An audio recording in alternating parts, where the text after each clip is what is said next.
Marks. I'm an environmental regulatory attorney at Flaherty & Hood. I dabble in some of the environmental related lobbying, work with Liz and Bradley on the legislative side, but I mostly represent your fine greater Minnesota communities on environmental regulatory issues from wastewater permitting, air permitting, Superfund, I call it Superfund issues. And today Liz and I are going to be talking about kind of the wastewater regulatory issues and legislative updates that the CGMC addresses. Can I just put it in my hand? Yeah. Does that work? Okay. All right.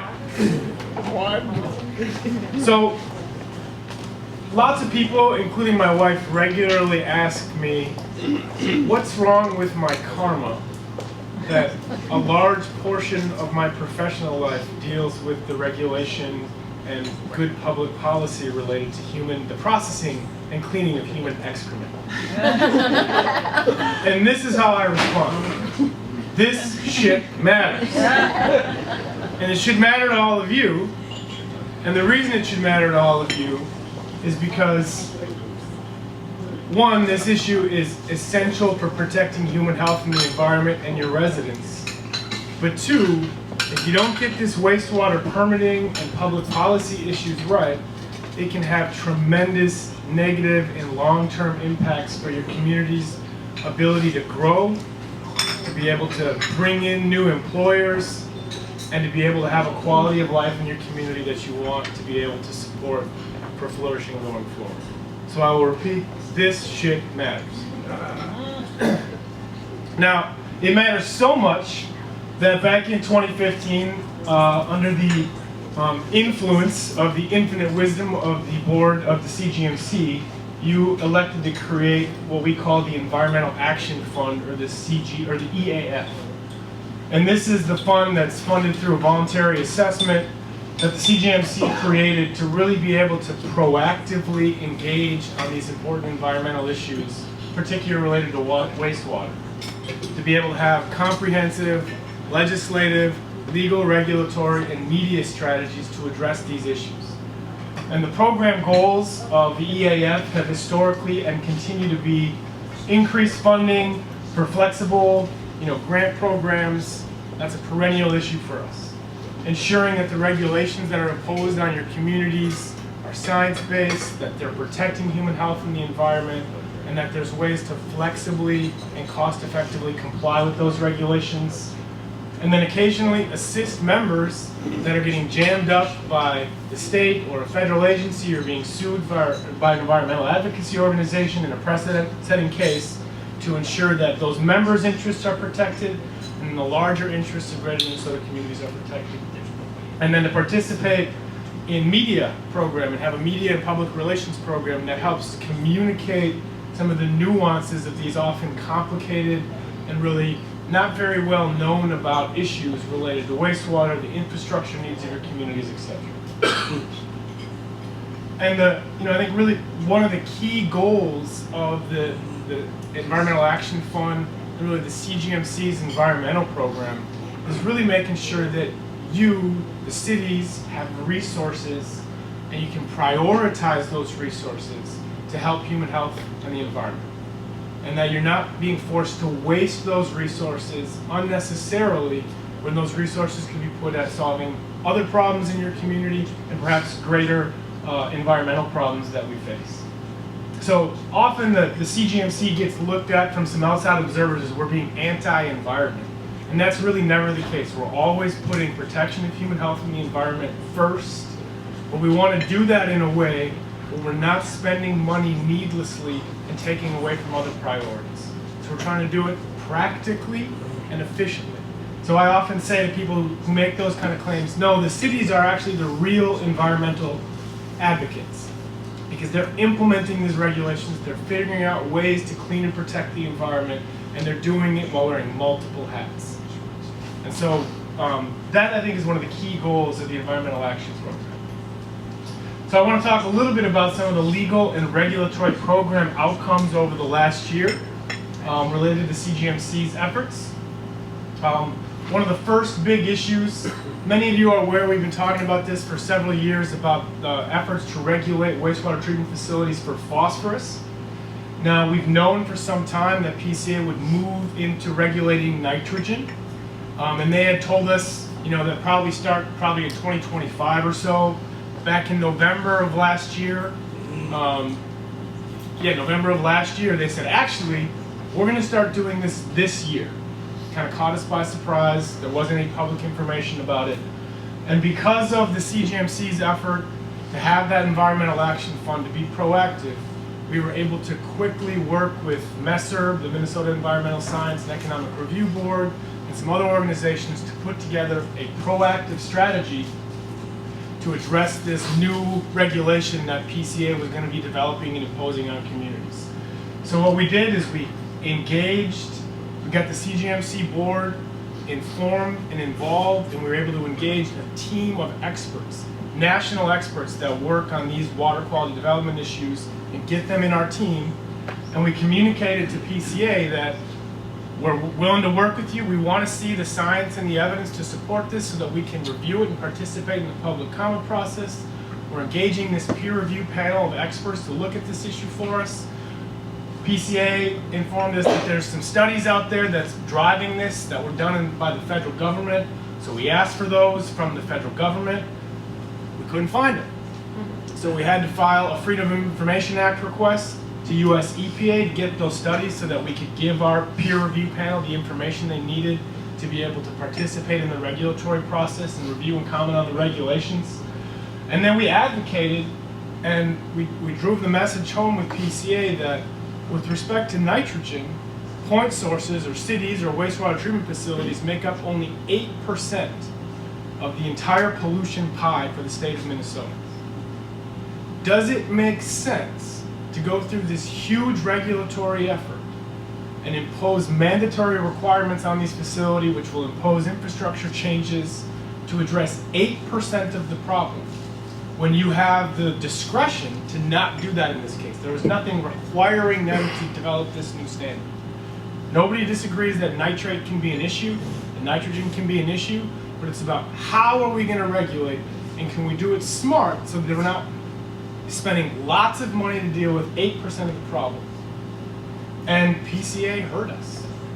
Now, I can't say that it's because the CGMC hired its team of experts and filed a Freedom of Information Act request that PCA said, actually, we're going to move in a different direction.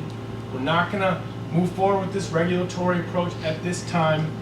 We're going to work with communities to figure out how we can reduce nitrogen, and then we're going to focus on solving the global problem. But it didn't hurt that we were prepared, that they knew that we were ready, that we knew we were involved, and we were going to engage fully in this process to make sure that they were regulating our communities appropriately. So now PCA has put that process on hold. They're going to work with regulated communities, cities, to develop a strategy to reduce nitrogen that's cost effective, hopefully. It's still going to be a key issue for us, but we'll have a lot more flexibility because they're not going to be pushing it through the standard regulatory, imposed through permit, put it on the city process. So it's a big victory. We didn't have to do that much. We just had to be ready and engaged.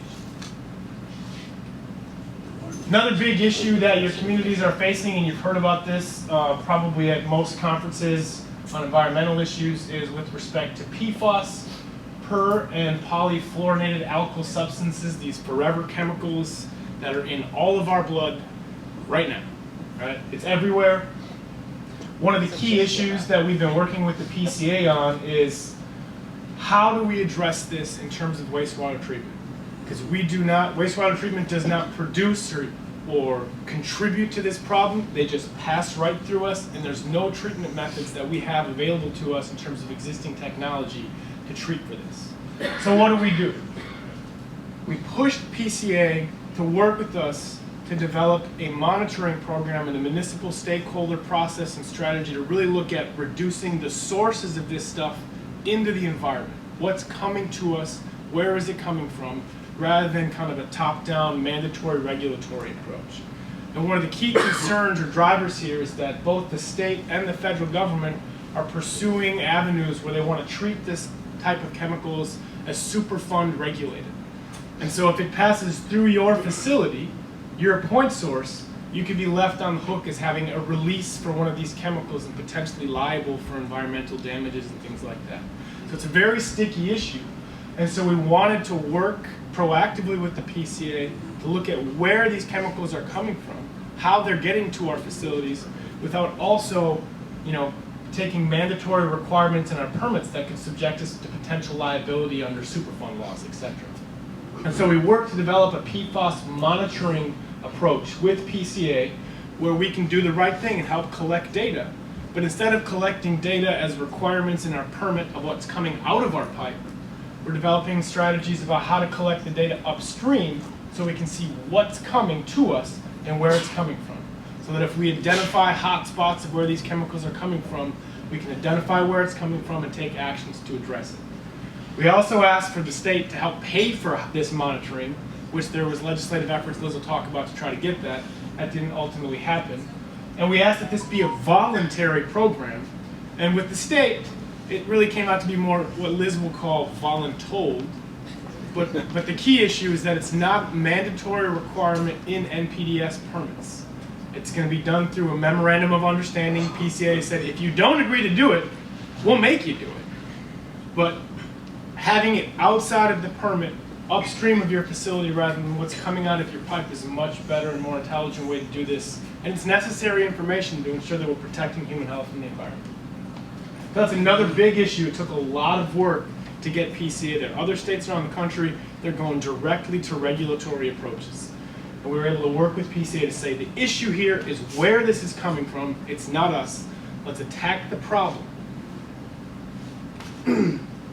Another big piece this year, the CGMC's Environmental Action Fund has historically provided some economic support to communities that are challenging a regulation or being sued by the MPCA or environmental advocacy organization in a precedent-setting case. So if that legal issue has the potential to impact a larger CGMC membership, then the CGMC has historically been able to provide some resources to help with legal and technical consulting fees to try to push back. The city of Osakis, small community, 1,750 people, they were getting regulated by PCA, a phosphorus limit put in their permit, and the city said, we don't think it's quite right. Went out and collected data over several years and showed that the lake that PCA was trying to protect wasn't actually impaired. We went to them and said, here's all the data, the lake isn't impaired, this phosphorus limit is going to require our small community, this is in 2013 dollars, to spend $14 million to upgrade from our pond facility to a new mechanical facility, $500,000 a year in O&M and debt service costs for 20 years. We don't think that it's really necessary because the lake isn't impaired. We have an alternate strategy. We can actually reduce more pollution for cheaper. Will you work with us? And they said, no. We give you this limit, you got to take it. And so they fought, and this went all the way to the Court of Appeals. The CGMC provided economic assistance, I think probably up to $30,000 or $40,000 over a couple of years. And they took it to the Court of Appeals, and they won. And my colleague and I, Robert Scott, were the primary lawyers on this, and we fought hard. And it's very difficult to beat the PCA. And for a small community to do that, they might not have done it had it not been for the support of the CGMC. And the key issue in that case at the Court of Appeals is PCA was claiming real broad authority to be able to regulate phosphorus, even where there was no evidence that it was causing an environmental problem. And there was key regulations that the CGMC fought really hard to pass, all the way back from 2010 to 2015, that basically said it's okay to regulate for phosphorus when there is evidence that it's causing an environmental problem. If there's no evidence that it's causing an environmental problem, it's a natural constituent, it doesn't need to be regulated. We don't need to spend money to deal with it. And they were basically trying to make an argument that they didn't have to do that. And so by Osakis standing up and pushing back and fighting on that issue and ultimately becoming successful, it benefits all of the membership. It's another key component of the Environmental Action Fund. The PCA appealed that all the way to the Supreme Court, the Minnesota Supreme Court, and they tried to convince the Supreme Court that if Osakis wins this case, EPA is going to come and take away all of our permitting authority. And we were able to convince the Supreme Court that it's hyperbole, You don't even need to take the case. And so it was a big win for the city of Osakis and ultimately for the CGMC. Another interesting issue that goes to why your efforts are important. PFAS, again, it's a big, scary issue. It's in the media. You can look at this map. Every 2 years, the PCA goes through what's called the impaired waters process, where they look at all the waters in the state and they see what's meeting standards and what isn't. If a water body isn't meeting standards, it will eventually result in potential regulatory requirements on cities. Really important component of the regulatory process. You heard Senator Eakin talk last night about the big push that the CGMC made, fights with the PCA and the governor's office about some regulatory changes, statutory changes, about how this process works.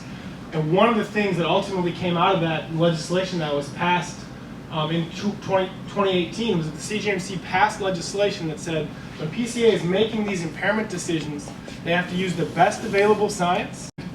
They have to give people time to review and comment on these decisions, right? Big issue, and most people don't pay attention at this stage of the regulatory process.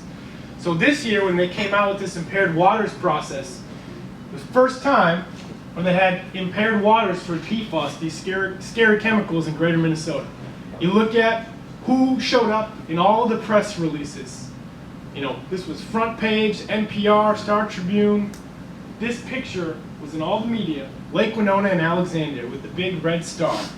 All this concern about the PFAS impairments in that lake. Major press statewide.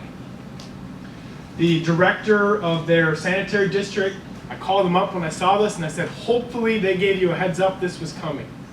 He said, I just learned about it from the press release. Nobody told him that they had been collecting data in his lake for years about this issue. Didn't know, completely caught off guard. So I said, you need to take advantage of this CGMC legislation, hire an expert, and review the data and look at this issue carefully. They don't always get it right. It's worth double checking. So that's what they did. They used the legislation that CGMC passed, which provided an extra 30 days to review and comment. He was able to hire an expert. They looked at the data that PCA used to make this impairment determination, and they found that it didn't meet PCA's own data requirements. And that the impairment was based upon one single sample from a largemouth bass. And if anybody knows anything about fish, they move between lakes. So there's no even way to know what lake that fish was actually coming from or where it was. And it wasn't enough data based upon PCA's own regulatory guidance to determine that the water body was impaired. And so ALASD did this work. They submitted comments and PCA agreed. And they took the list off the lake. And then ALASD, because they're responsible and concerned about this issue, are going to continue to monitor to make sure that there isn't an actual problem going forward. Because if there is, they want to know about it and try to do something to solve it. But having that show up in all the media wasn't exactly what they were hoping for. And the media didn't pick up on any of this. All right, so that's why participating in these processes early is so important. That's why this stuff matters. So here's some of the regulatory priorities, 22, 23. You know, we talk about this regulatory tsunami. It's not really, it's a little bit hyperbole, but not complete. I mean, these are big issues coming down the pipe that have major impacts for your communities. We know that the nitrate water quality standard that we talked about, that the way PCA is going to regulate, and that is shifting in a positive direction, but we're going to need to be heavily engaged to shape how that comes out, make sure that we're protecting human health and the environment, and that it's sensible for our communities. There's going to be new standards that come out this year for ammonia that will impact several facilities. They're EPA criteria, so there's nothing that we can really do about it. They're going to adopt it. They have to under state and federal law, and it's going to impact some facilities. We have water quality standards now being developed for PFAS that will start to roll out and potentially impact communities as the years unfold. They're going to be making revision to the phosphorus standards, and if the arguments that they were making in that Osakis legal case is any precursor to what they're thinking there, we're going to have to pay very attention to what those revisions look like. And then they just informed us now again that they're moving forward with this water quality fee rulemaking, talking about raising fees on permit holders to pay for PCA programs. Another major issue that is a top priority for the CGMC and MESERB and a lot of the municipal organizations that work in this area is PFAS and biosolids. How many people here are familiar with your biosolids program in your city? So pretty familiar. It's a huge deal, right? For a long time, there's been a symbiotic relationship between wastewater treatment and local agriculture. The solids that are generated from the treatment process have been able to be effectively and safely used to support local agriculture by providing free fertilizer. The PFAS issue is a big concern because they're finding it everywhere. They're finding it in our blood, they're finding it in breast milk, they're finding it in the food system, it's in the water cycle.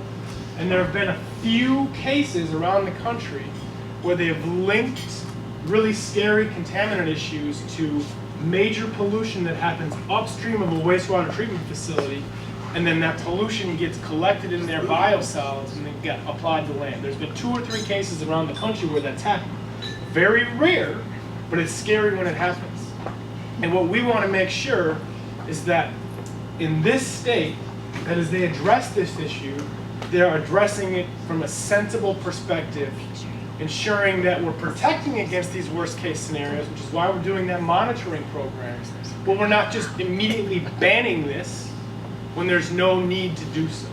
Because the typical concentration of PFAS in biosolids, it ranges. It's in everything, right? So it's in your biosolids. But the typical concentration of biosolids is similar to what you find in household items, right? So the typical concentrations are very low. And so to regulate and come out and say, like several states have done, we're going to ban land application of biosolids because of these worst case scenarios would be bad policy making. So we want to prevent that. Because if they do that, it's going to have hundreds of millions of dollars of impacts for our communities. Changes in infrastructure. If they don't let you land apply the biosolids, you either have to landfill them, and depending upon the levels of PFAS and the way that the state treats those chemicals, hazardous waste landfill. There's not very many hazardous waste landfills around. It's very expensive.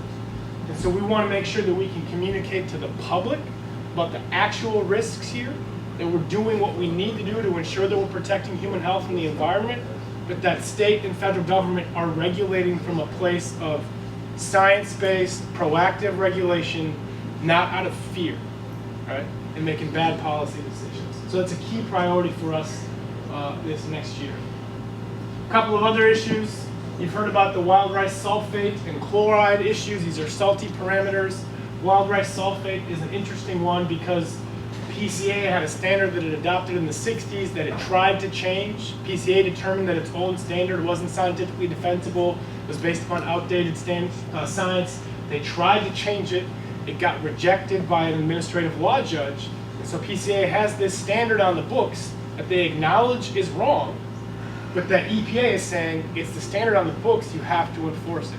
And they've gotten a lot of pressure from EPA and environmental advocacy organizations to enforce the existing standard, and they've now said we're going to start doing it. And so for us, for the cities, that means they're looking at variances because to treat for this is virtually impossible, extremely expensive, and it will be a complicated issue for our communities over the next 10 or 15 years as they start to roll out their process for implementing it. And so it's something to watch for. Same with the chloride issue. Again, the chloride issue, they've been giving economic variances, and the variance idea sounds good, and sometimes it's the best option. But you have to think of what it means when you get an economic variance. Basically what you're agreeing to is that when the state and federal government say that we can afford it, we're going to have to do it. Right? That's a risky scenario because they're putting these limits in 100 permits around the state that could have $20, $30 million impacts per community. And at some point, that's going to need to be addressed and paid for. So the long and the short of it, there's a lot of complicated issues, complicated permits to come. So as you're going through this process with your wastewater treatment facility, with your engineering consultants, make sure that you're engaged and paying attention and asking the right questions, fully participating in the regulatory process. Because if you make mistakes, or if PCA makes mistakes, or your team makes mistakes, or there's regulatory requirements that go in your permit that don't need to be there, it can have tremendous long-term impacts for your community. So this shit matters.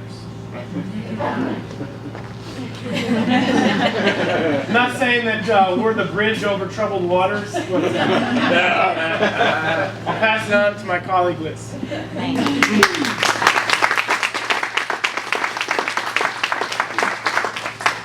Hi there, I think most of you know me, but for those who don't, I'm Elizabeth Wafel, and I do the environmental and energy lobbying here for the CGMC as well as the annexation and land use. But we're mainly here today to talk about wastewater and a little bit of drinking water. You got a little bit of a preview last night and even the day before in terms of what our biggest focus was on with respect to environment of the legislature. And that really was trying to push forward on a large water package. And before we get into what we did and kind of how things went, I want to talk a little bit about why we really focused on that area. Why was the investment necessary, or why were we pushing for that? And honestly, the stage was set perfectly. It was really the time to do a historic investment in water. There was a large budget surplus, plus money coming in from the federal government that just needed match from the state to be able to tap.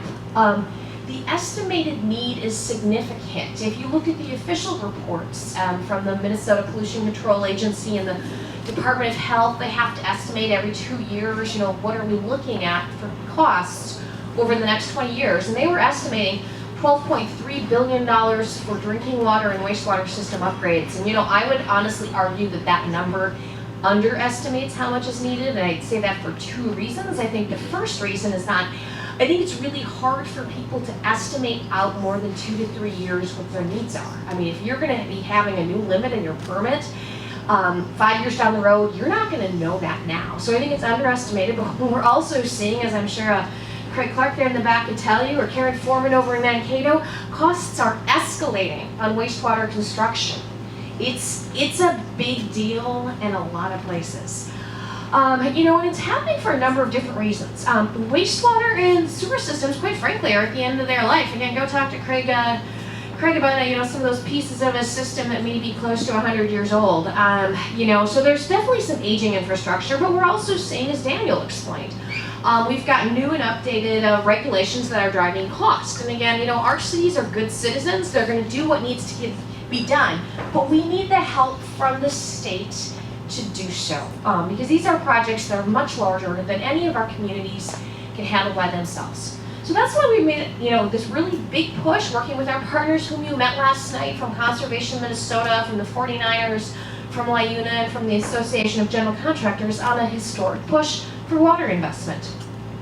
A couple big goals. And like I said, we formed a partnership with these different groups, and sort of 2 linked goals in terms of wastewater. We wanted to see close to $300 million for the Public Facilities Authority, and that money would be split between 3 different programs. One is doing the match for the federal funds, which is puts money towards loans and grants. Money towards the Point Source Implementation Grant Program, which if you've done a wastewater or a water upgrade recently, you may know how important that is. That's a program that basically gives grants regardless of sort of affordability when you are having to upgrade your facility to meet a new wastewater requirement. So we want to put more money into that, as well as money into the WIF program, which helps cities of all sizes sort of keep their affordability levels at a reasonable level.